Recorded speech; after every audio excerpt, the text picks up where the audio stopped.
Everyone. Okay, so we just started the recording, so I'll restart that. Hello, everyone, and thank you for joining the webinar. My name is Mark Bolinger, and I'm a research scientist at the Lawrence Berkeley National Laboratory. I'm joined today by my colleague, Joachim Seel, also known as Yo for short, and together, Yo and I will be walking you through highlights from the 2023 edition of our annual utility scale solar report. We are recording the webinar and we'll post the recording to our website shortly after the event, and all registrants will get an email that contains a link to the recording and the slides.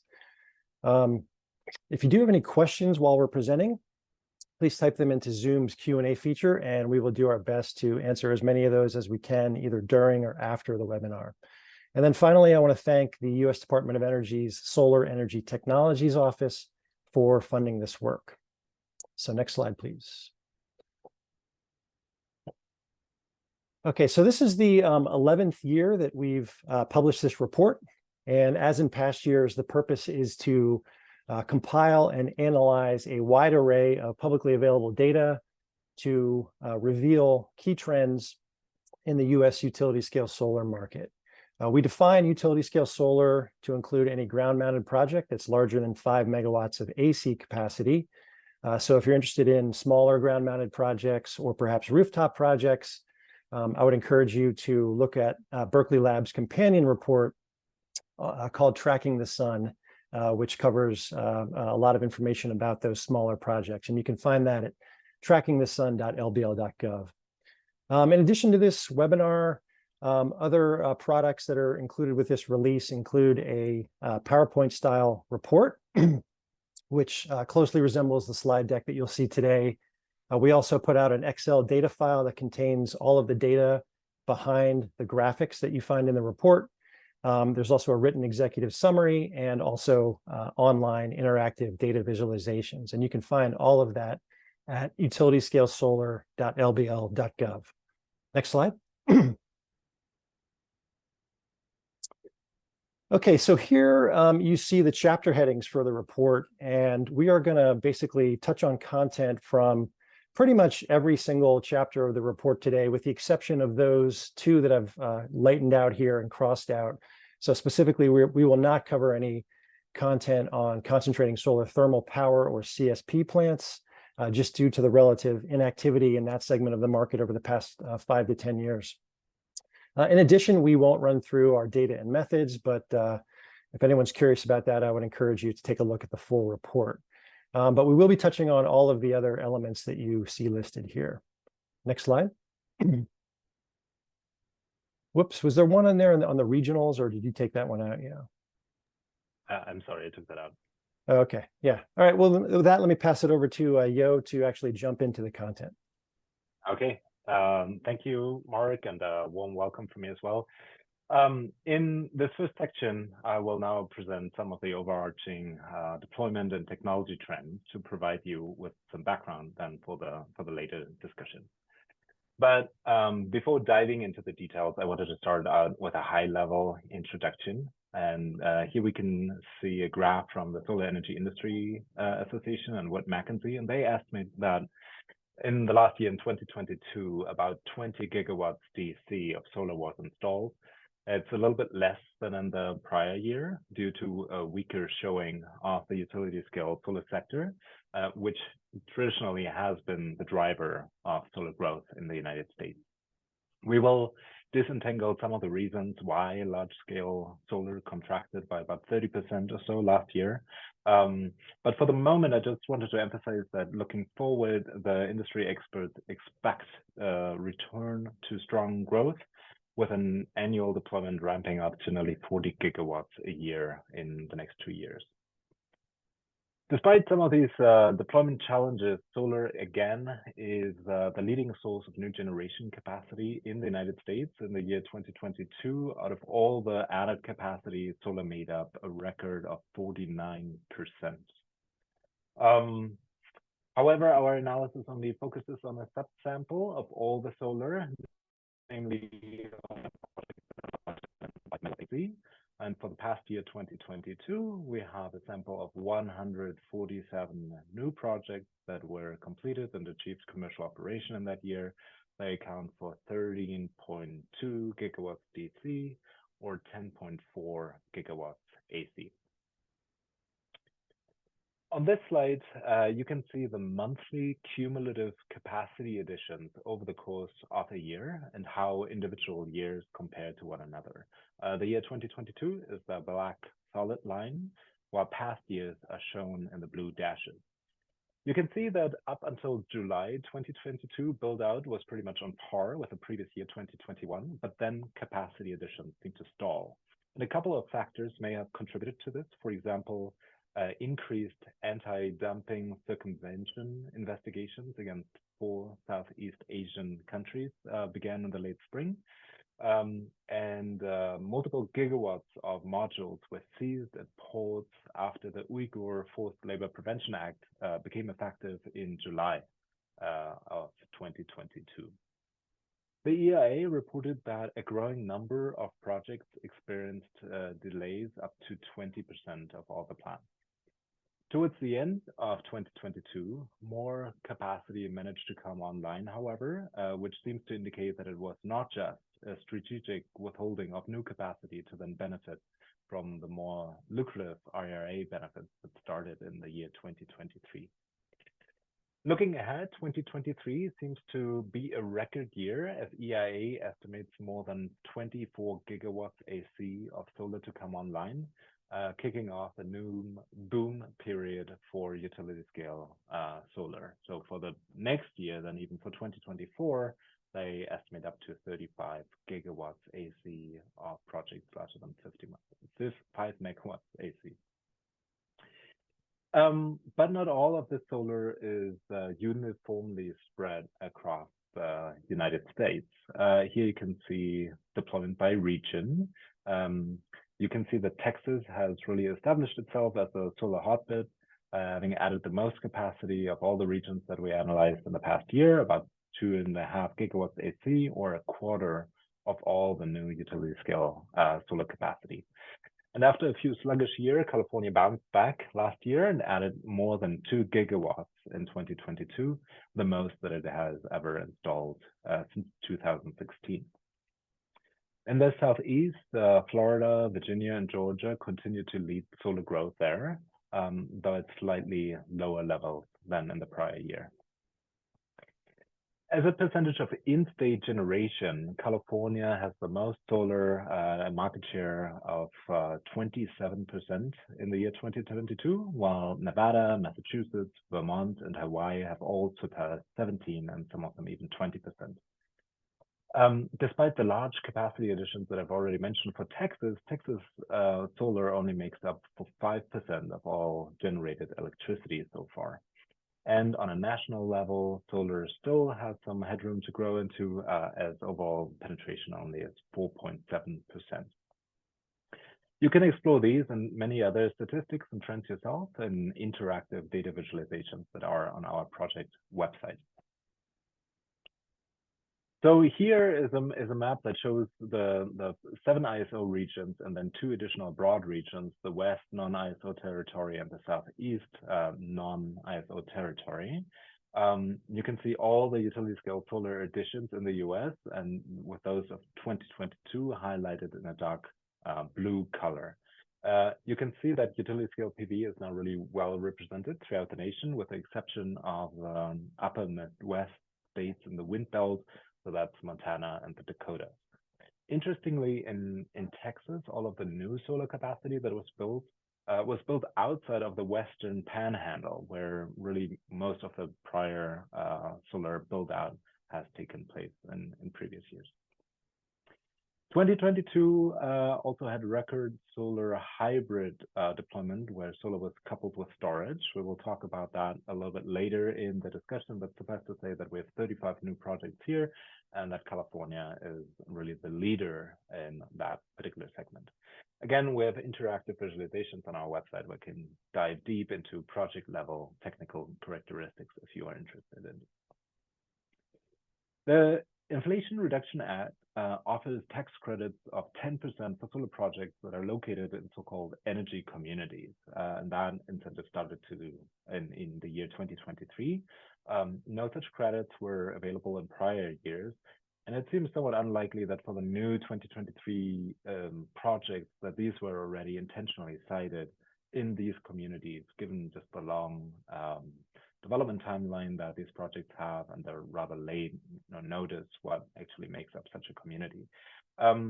But if we just look at the new deployment over the past 7 months, it looks that a little bit more than half of all the new capacity in 2023 may be eligible for the energy community tax credit adder. So that may benefit these projects quite a bit, and hopefully the local communities there as well. Single axis tracking has really dominated solar additions over the past 8 years or so, but this was especially true in 2022, where now 9.5 out of 10 modules were mounted on trackers that follow the sun over the course of the day, which then results in a higher annual output compared to a fixed tilt system. These fixed tilt projects are really only being built now in particularly challenging sites, for example, where the terrain is particularly difficult or wind loading is very high, or in the very least sunny regions in the Northeast. Many other high latitude states, such as Oregon, Minnesota, Michigan, or Wisconsin, even those predominantly added trackers in 2022. The cost premium for trackers, which I'll touch upon a little bit more in a moment, is now 17 cents a watt. And because of that, overall economics are really in favor of adding trackers in most of the US. We measure the strength of the solar resource in kilowatt hours per square meter per day. That's a metric known as the global horizontal irradiance, or GHI. And if we look at the median GHI across all projects, we can see that the early installations happen in the Southwest with a lot of sunshine, but that then GHI declined as the solar market expanded to the rest of the country. The year 2022 had the second lowest average solar resource of new installations. It was just above 4.5 kilowatt hours per square meter a day. And that again shows now the impact of the new northern installations that we have. All else equal, the build out of lower GHI sites will dampen the average performance across all the systems that Mark will discuss a little later. As module prices have come down over the past years, we've seen a slow trend to increase the module array DC capacity relative to the inverter AC capacity. And the ratio of the two is what we call the inverter loading ratio, or short ILR. And then a higher ILR can increase the utilization factor of the inverter and reduce output variability at a project. In 2022, the DC capacity was on average 40% greater than the inverter capacity for fixed tilt projects.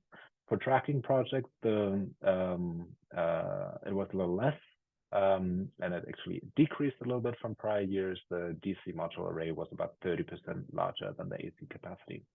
Again, all else equal, this trend of increasing the DC side will boost average project performance, as we will discuss later. And that is also the reason why we sometimes distinguish here between statistics in our presentation that are either denominated in watt DC or watt AC. I will now share with you some of our new research findings of upfront capital costs of utility scale solar. To compare apples with apples, we're excluding any potential battery cost adders among hybrid projects from our next few statistics. Because of time limits, I will not discuss operation and maintenance costs, but you can find that information drawn from a now very rich sample in the original briefing deck and then the data sheets that we've posted online. It's not easy getting reliable cost information, and we rely on confidential developer interviews, public regulatory filings, and press statements, and have gathered cost information for 59 projects that came online last year, representing a little bit less than half of all the new capacity that was built in 2022. For earlier years, we're collaborating with the EIA to get confidential cost information for nearly all the projects that were built up until the year 2021. We adjust cost to account for general inflation, something particularly important for last year, and report all of our costs in real 2022 dollars. And although we've heard from others about substantial component cost increases in 2022, rising costs do not really materialize in our sample of projects that achieved commercial operations in 2022. And that is true neither in nominal nor in real dollar terms. Instead, we found continued cost decline from about $1.50 in 2021 to now $1.30 per watt AC in 2022. The cheapest 20% of all projects cost about $1.10 or 80 cents per watt DC in the year 2022. Again, this sample is only backward looking for projects that came online last year and do not reflect the cost of new projects that are built in 2023. On this slide, we will now focus only on the 2022 installations and examine how project costs vary with project size. And we can see that even in the utility scale sector, there appear to be economies of scale. Projects ranging between 20 and 300 megawatts are now 40 cents per watt cheaper, or 26% cheaper than projects that are smaller and range in size between 5 and 20 megawatts or so. If we denominate the cost in watt DC, the largest projects have even greater economies of scale and come in now at just 82 cents a watt. In our workbook, we have again more detailed cost estimates, such as cost variations by state or broader region, but I won't be able to dive into those today in the interest of time. And I'll now hand it back to Mark, who will discuss how these projects actually perform. All right, thank you, Yo. So we do track the performance of the utility scale PV fleet using primarily the metric of capacity factor. And for those of you not familiar with the term, capacity factor simply refers to the amount of electricity that a plant generates over a given time period relative to the amount of electricity the plant could have generated if it were operating at full capacity around the clock over that same time period. So it's expressed, it's a ratio expressed as a percentage. And if we go to the next slide, Yo, among the full utility scale PV fleet that we track, which in this case includes about 1,000 plants totaling 50 gigawatts, the median capacity factor is 24%, and that is expressed in AC terms, not DC terms. But if you look at this graph, and particularly the circles on the graph, each of which represents an individual plant, you can see that there's a wide variation in plant level capacity factor, ranging from a low of just 9% way over on the left to a high of around 35% over on the right. And this graph breaks out or categorizes projects into 32 different bins based on the three primary drivers of capacity factor, which are the strength of the solar resource at each site, which we measure in terms of the long-term average global horizontal irradiance at each site location. And what you see here is that if you move from the lowest quartile GHI over on the left to the highest quartile, on average, you're going to increase your capacity factor by about 8 percentage points, all else being equal. The second driver is how the array is mounted, whether it's at a fixed tilt or uses single axis tracking. And in this case, tracking can boost your average capacity factor by about 4 percentage points. And then the final breakout we show here is with the DC to AC ratio that Yo mentioned, also known as inverter loading ratio. And again, we break it down into quartiles here and find that the average difference between the lowest and highest quartile amounts to around 3 percentage points. So if we go to the next slide, we can also look at capacity factors regionally, and perhaps not surprisingly, we find the highest capacity factors in California and the West, which we often think of as the sunniest parts of the country, particularly the Southwest. And the lowest capacity factors are in the Northeast in New York and New England. You can also see on this graph, if you compare the red and blue columns, that single axis tracking tends to provide a greater boost in those high insolation regions like California and the West than it does in the low insolation regions like the Northeast. And most likely as a result, we tend to see a much higher proportion of tracking projects in those sunnier regions than we do in the less sunny areas. Next slide. So the last two slides looked at cumulative capacity factors, but it's also interesting to look at how capacity factors vary by plant vintage. So on this graph, the blue columns here show the average capacity factor in 2022 broken out by plant vintage along the x-axis. And what you see here is that, excuse me, after a pretty strong upward trend between 2010 and 2013, capacity factors have more or less leveled out since then for all vintages since 2013. And that trend can be explained in large part by these same three drivers that I talked about earlier, namely the prevalence of tracking, the DC to AC ratio, and the site quality in terms of solar resource. So from 2010 to 2013, all three of these drivers were moving in the same positive direction, as you can see by these solid lines here. And that in turn pushed capacity factor higher by roughly 5 percentage points on average. Since then, though, these drivers have been moving somewhat at odds. Most notably, site quality in terms of strength of the solar resource has deteriorated over time, and that is simply a reflection of the industry kind of expanding to less sunny parts of the country. And that is not necessarily a negative thing. In fact, it can be thought of as a good thing in the sense that, you know, solar is able to compete in less sunny parts of the country, but it does nevertheless have an impact on capacity factor, and it's the primary reason why we see this flat trend here over the last 10 years or so. If we go to the next slide.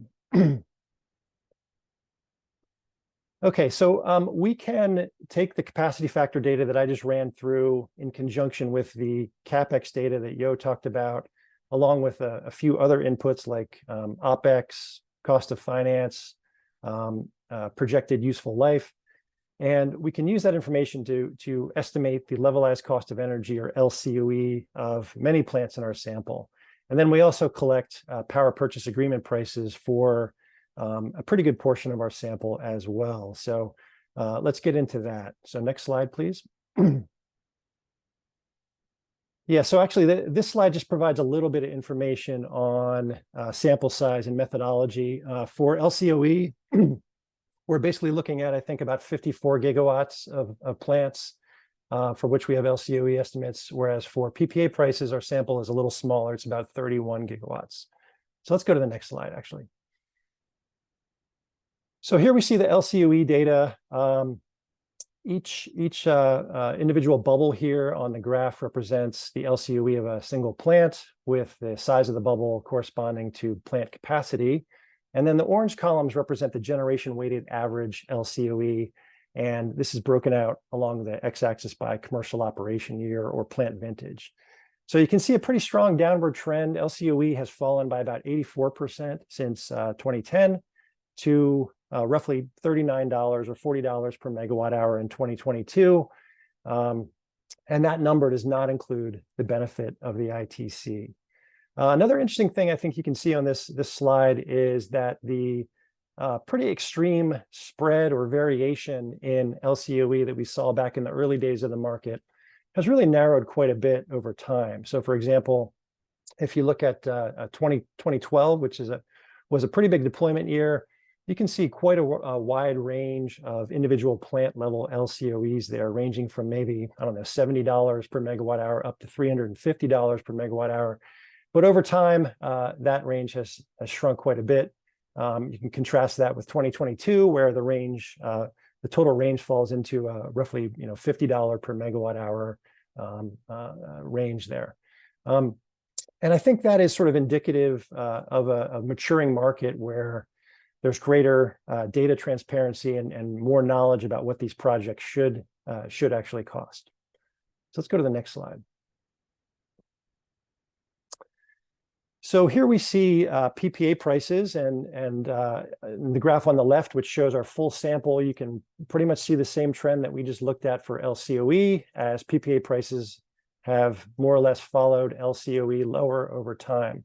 So each of the bubbles on this graph represents the levelized PPA price from a single contract, with the size of the bubble corresponding to contract capacity, and the coloration denoting in which region the plant is located.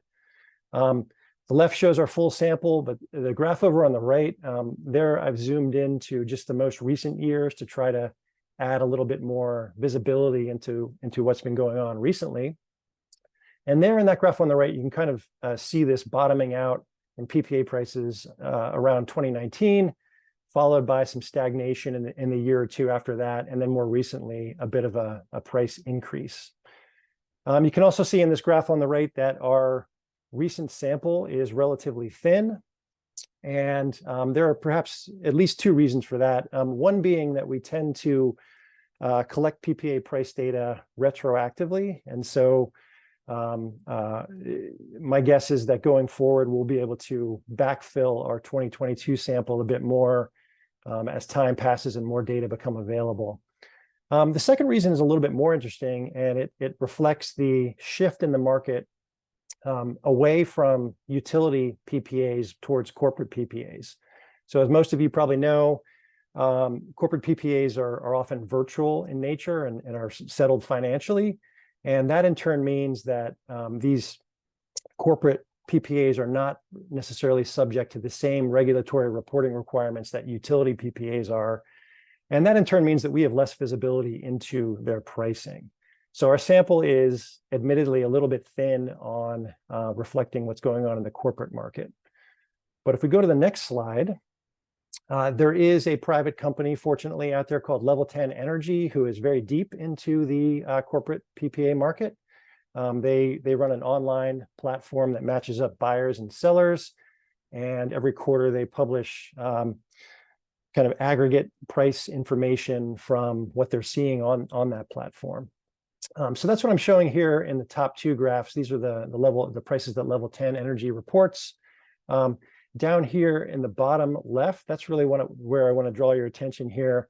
What I'm doing there is comparing our average PPA price, which are shown here by the I guess those are tan or brownish columns there, and I'm comparing them to Level 10's Continental Index, which can be thought of as kind of the average PPA price that they're seeing on their system. And you can see that both the levels and the trends between those two data series tend to agree fairly well. There's a little bit of a gap arising in 2022 as Level 10 showed a bit more of an increase than we are. But again, I suspect as we have a chance to kind of backfill our data and flesh out our sample a little bit more, that we will probably see a similar increase in pricing in 2022. And then, of course, the Level 10 data foreshadows a more significant rise into 2023 as well. Next slide. So one additional thing that we can do with our LCOE and PPA price data is to plot them together and see how closely they track one another. So that's what's shown here. The blue lines show LCOE calculated two ways, both with and without the benefit of the ITC. And then the red line shows our average PPA price, in this case plotted by commercial operation date as opposed to PPA execution date. And you can see that PPA prices track LCOE pretty well. In fact, since 2016, the PPA price has very closely tracked the LCOE curve that includes the benefit of the ITC. And this in turn kind of implies that developers are more or less passing through the value of the ITC to buyers in the form of lower PPA prices. And that is, I think, indicative of a fairly efficient and competitive market. I guess one other thing to notice here that's kind of interesting is the diminishing dollar value of the ITC over time. And you can see that by the narrowing in the gap between these two blue lines. This makes sense. I mean, the ITC is a fixed percentage of CapEx. And so as CapEx declines, so too will the dollar value of the ITC. And if we go to the next slide, this is one reason why we think going forward, many solar developers will exercise their newfound ability to elect the PTC under the Inflation Reduction Act. So here we've done a bit of heat mapping to kind of reflect this PTC versus ITC trade-off. We're showing 5 different heat maps here because of the bonus tax credits. So there are 5 different combinations of tax credits that one might think about. Within each heat map, across the top, we're showing a range of CapEx, and then down the side, we're showing a range of capacity factor. And in every one of these heat maps, the projects that prefer the ITC are reflected by green shading. So those tend to be the projects that will have a higher CapEx and a lower capacity factor. Meanwhile, projects that prefer the PTC are shown in red. Those tend to be those projects that have a lower CapEx or a higher capacity factor. And what we see here in the upper left, that's really our base case scenario where we're looking at just the flat 30% ITC versus the full 100% PTC. So there are no bonus credits in this upper left heat map here. In that case, for your typical utility scale project, given its typical CapEx and capacity factor range, which are shown by the box in the upper left, we would expect most of those projects to be better off with the PTC, all else being equal. But as you move to the right, the next 2 heat maps over to the right start to layer on some of the bonus credits. And in that case, it becomes a little bit more of a toss-up. The ITC starts to encroach a little bit. You can see it's shifting to the left and downward, the green shaded area there. And that is a reflection of the fact that these adders or bonus credits are worth more to the ITC than they are to the PTC. So in other words, a 10 percentage point increase in the ITC is more than a 10% increase in the PTC.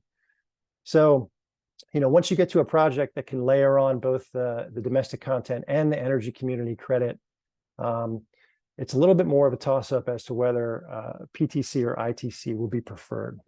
But in general, just going forward, I think we expect to see quite a few projects opting for the PTC. And with that, I think I'm going to turn it back to Yo now to talk about wholesale market value.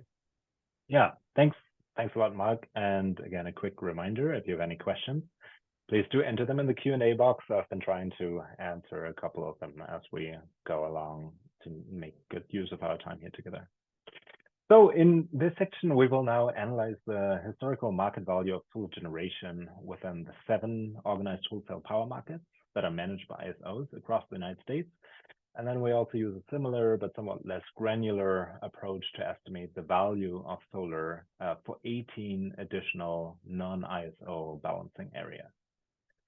And our analysis that we're presenting here focuses on the location-specific marginal energy and capacity value of utility-scale solar. To do that, we have developed plant-level hourly generation estimates that are based on project-specific technical characteristics, as well as the historical irradiance records.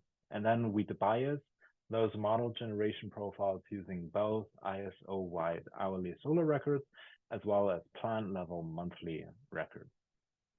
In the organized wholesale market, solar's energy value represents simply the product of real-time energy prices at the nearest node and the coincident solar generation.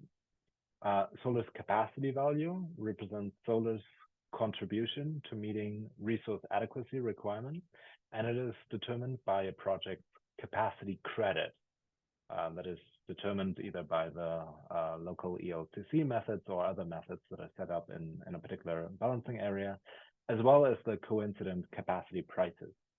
This capacity value may be harder to monetize for some solar project owners, in particular outside of regions with a fluid capacity market. And additional performance requirements may be added here, or there may be some other market restrictions that make it a little harder. The total market value that we're presenting here is then simply just the sum of the energy and the capacity value expressed on a pre-curtailment basis for those regions where we do have curtailment data.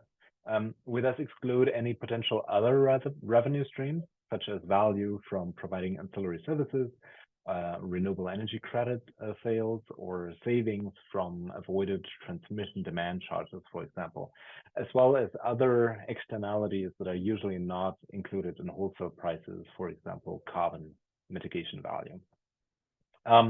This market value that I'm presenting here can now thus be thought of as revenue that is earned by a merchant solar project from selling its power into the real-time organized market.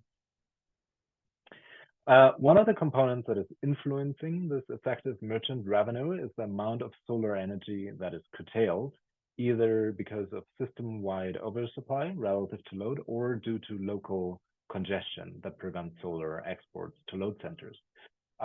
Unfortunately, we only have 2 ISOs that are reporting solar curtailment. In CAISO, we see that solar curtailment has increased again in 2022 to a bit more than 3%. Most of that solar curtailment is concentrated in the spring, when it can exceed up to 80% of the monthly generation. And that often occurs at a time when overall system load is low and generation from hydropower is high. In ERCOT, we have plant level generation reports that allow us to approximate then the curtailment. In 2022, curtailment has surpassed 10% of annual generation and occurs primarily in the fall and in the spring months. The majority of this curtailment is congestion driven when generation from Western Texas cannot reach the load centers further in the east. And this may be part of the reason why we now see increasing build out further east in the state. On this map, we show the variations in solar value for utility scale plants for the year 2022. The color of the bubble indicates the combined energy and capacity value, while the size of the bubble indicates the capacity size of a given project. On average, across all of these dots, the solar market value has risen to a record of $71 per megawatt hour in the year 2022 across all the model projects, which is a boost of 40% relative to the prior year of 2021. And this boost has been primarily driven by an increase in natural gas prices. On this map, you can also see how the value varies between regions. It is, for example, rather low in California with $51 per megawatt hour, but higher in the southeastern regions, ranging there from about $85 to $110 a megawatt hour. PJM is also rather high, $85, or ISO New England with $77 a megawatt hour. But you can also see value differences within a region. So some of this is due to project level variation based on generation profiles due to technological characteristics, for example. But it can also vary due to locational energy and capacity prices. And again, here, transmission constraints can play a role with the associated price volatility. Again, the example here of West Texas, where wholesale market value of solar is lower than in other parts of the state. If you're interested, you can go into much more detail here, again, in interactive visualizations of our website and explore these estimates in more detail. We've also posted all the hourly generation profiles of each of the individual model projects on our website if you want to use that for further modeling analysis. On this slide, we are rolling up the previous plant level specific results into broader regional averages. The energy value is depicted here in blue, and you can see that it's really the dominant value component in most of the regions. The main driver of wholesale prices and then the associated energy value decline that we observed since 2014 was really natural gas. That used to decline for a long time with the shale gas build-out. But then we saw a moderate increase in 2021 and a rapid rise in natural gas prices following the Russian invasion in the Ukraine in 2022. And that really lifts up the solar market value here. The capacity value is shown in red, and you can see that solar's capacity value has a broad range, both between regions, but also over the years within a given region. So while solar's market value has declined historically, at least until the year 2021, we also saw with Mark's presentation that falling PPA prices have largely kept pace maintaining solar's overall competitiveness.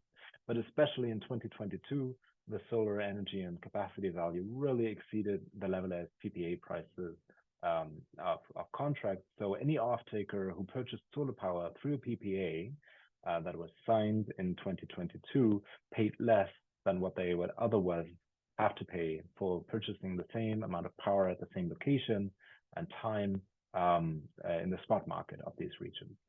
The modest PPA rise that we have observed in response to some of the supply chain constraints and rising interest levels so far seems to have been compensated by far with this large increase in solar value in the last year.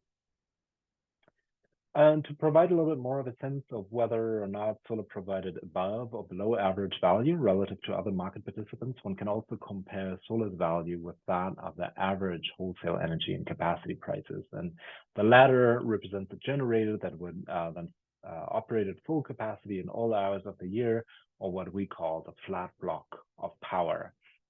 And the ratio of solar's value to the value of that flat block of power is called the solar value factor, and it indicates whether solar provides above or below average market value. So if the solar factor is above or below 100%.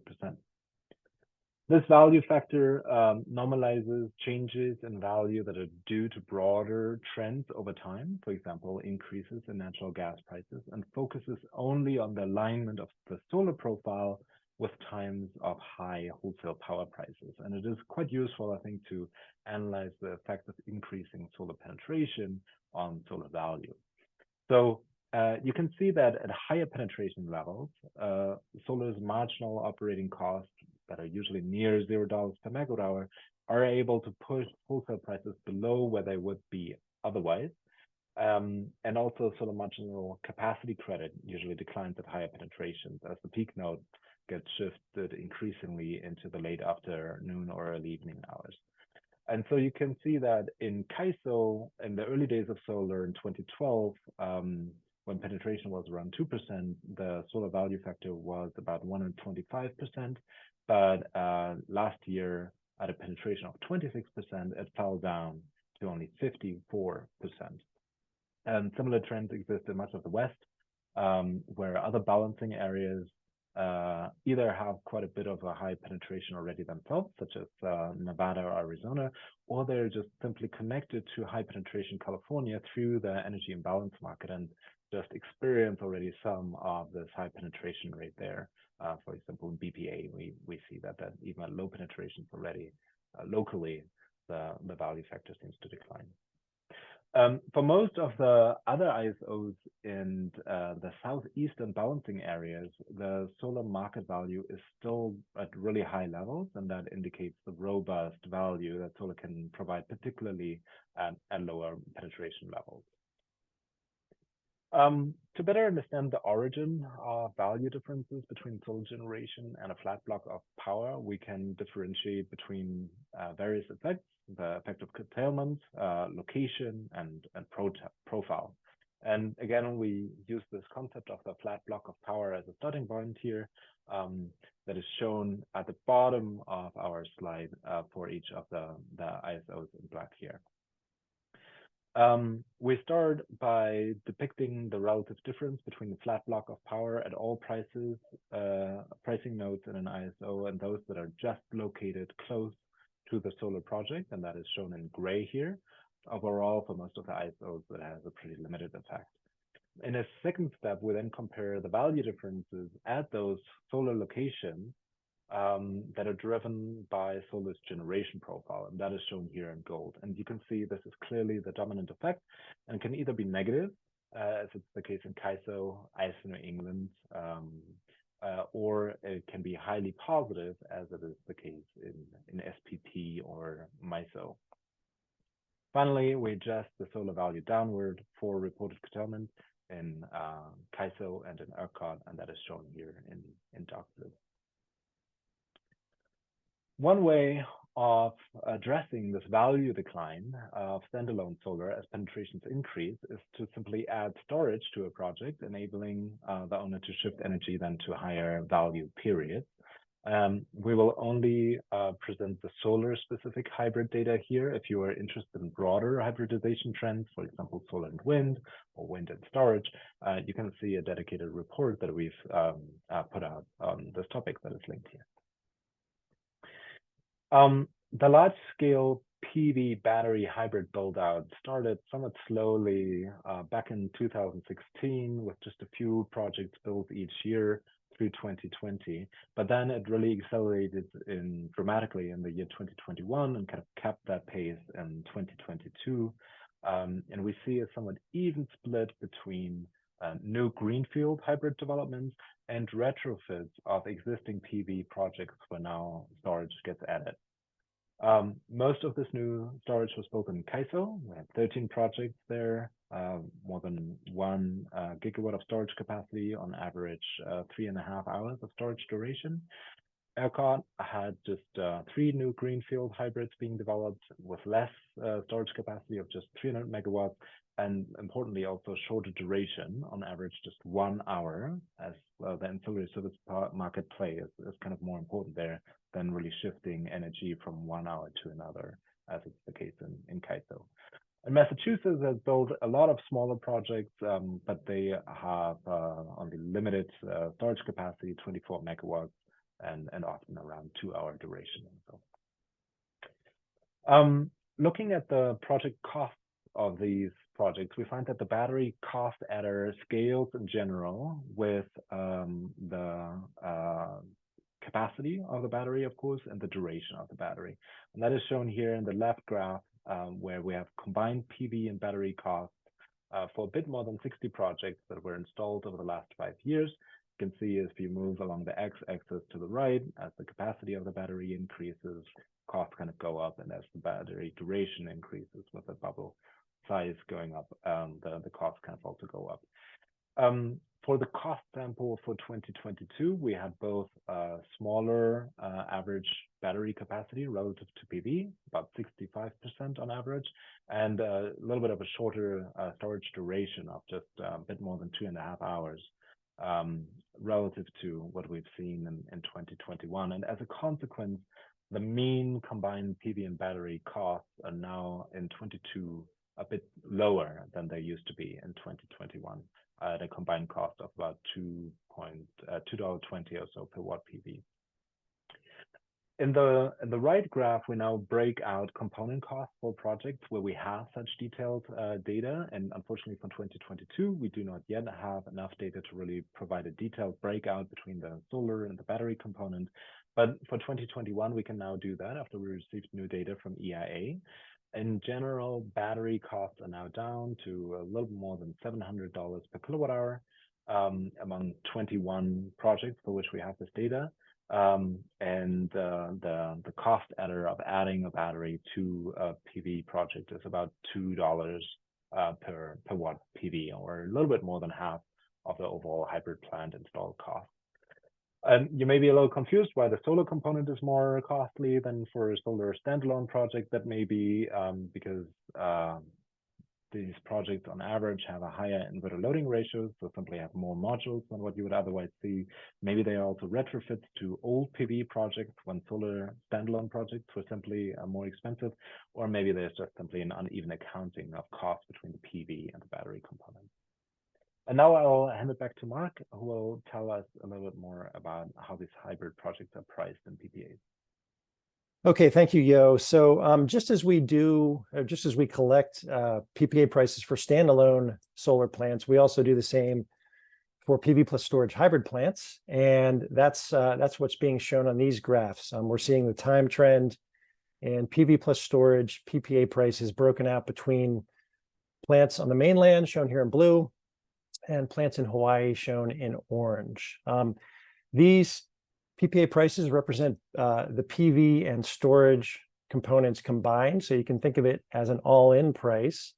But if we go to the next slide, there is a subset of plants that explicitly break out the PV pricing from the storage pricing, which enables us to kind of directly measure the incremental cost of adding a battery to your standalone PV PPA.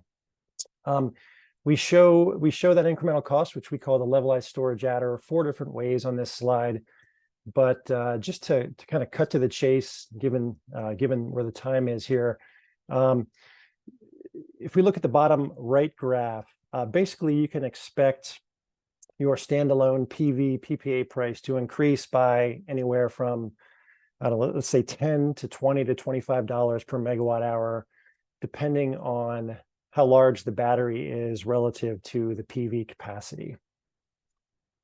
And so I ran through that really quick, but again, if anyone is interested in this topic, I would point you to a webinar and report that we released about a month ago, which can be found at emp.lbl.gov/hybrid. And I sent that link out in the chat, so hopefully you have that.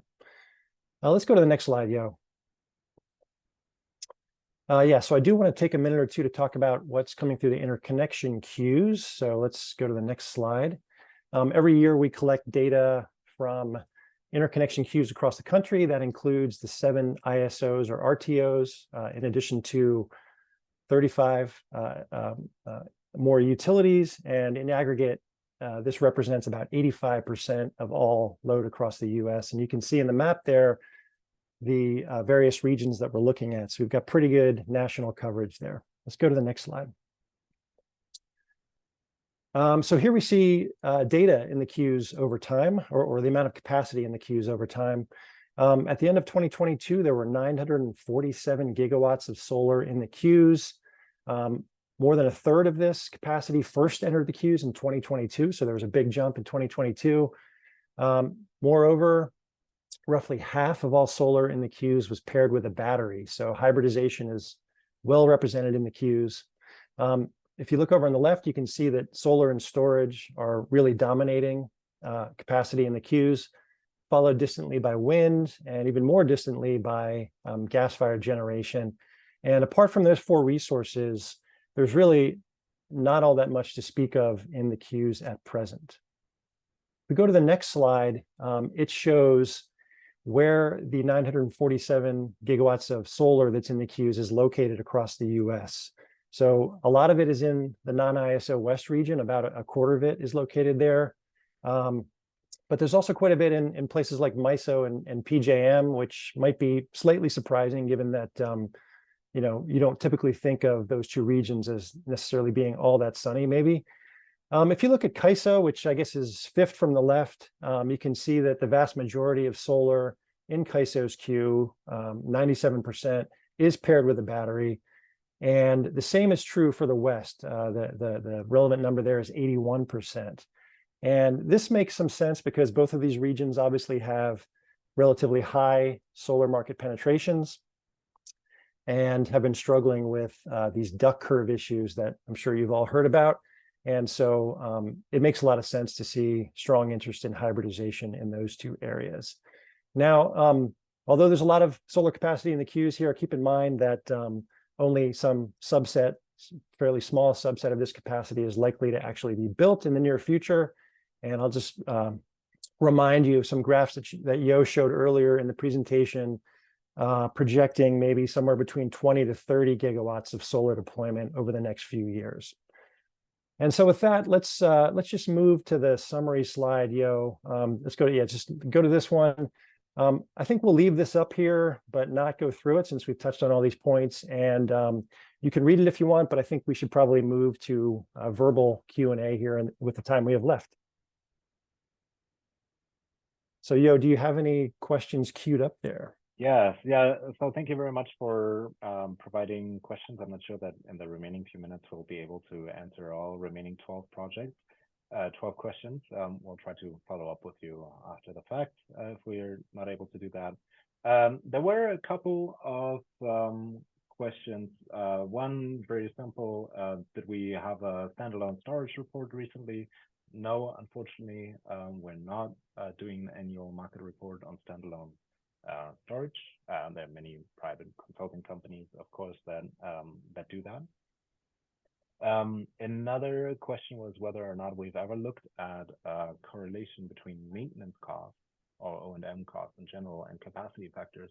I think that is a fascinating question, one that we have I don't think ever really looked into, but I just quickly wanted to, given that you asked this question, kind of like show you what has happened with O&M costs. Overall, over the past years, O&M costs have on average declined to now about $10 a megawatt hour, $6 a megawatt hour per year, or $11 per kilowatt year. More recent projects have in general lower O&M expenses than the old projects. So I think we might be able to like do some kind of correlation analysis here, but we've not done that recently. I can take one here that I see just came in. Someone's asking if we conducted an ITC versus PTC comparison for solar plus storage projects, and the answer is no. Solar obviously is now available or eligible for the standalone storage ITC. There is still some question on, or at least I believe there's still some question on,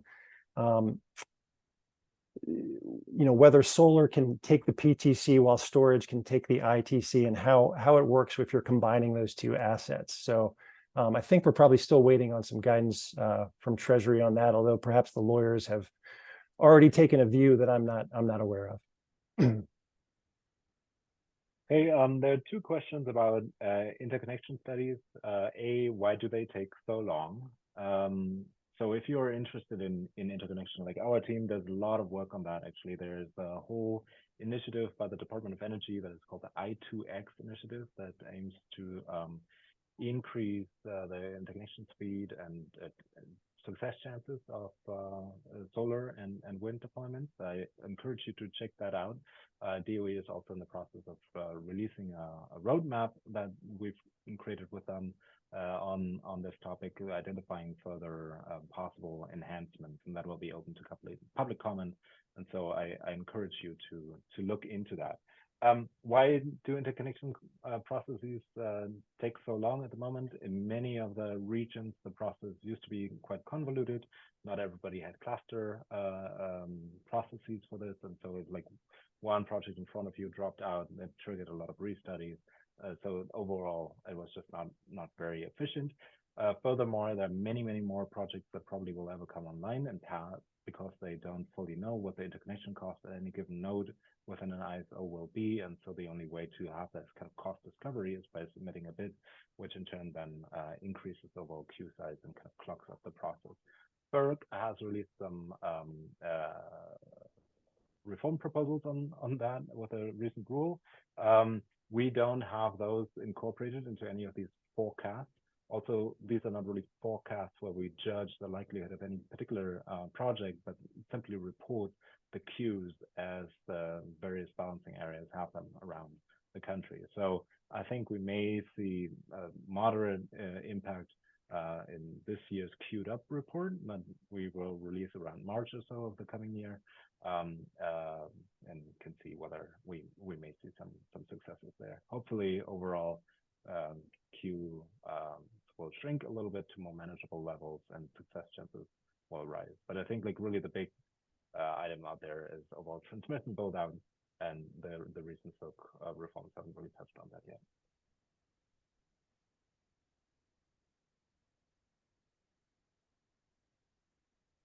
Okay, so somebody asked about the future of PV plus storage. Will we see more of a build out of greenfield plants or retrofits? That's a great question. I think there's a lot of potential for retrofits in this space, and we've certainly seen a fair amount of that already.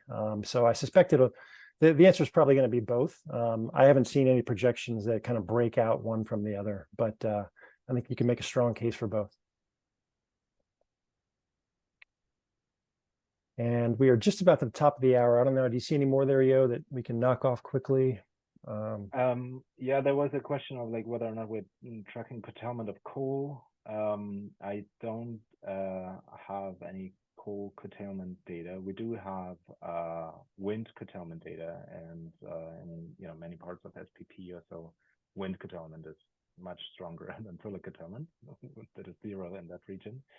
If you're interested in particular in wind data, we do have a dedicated report on that topic as well that you can get at windreport.lbl.gov, and I encourage you to look at that.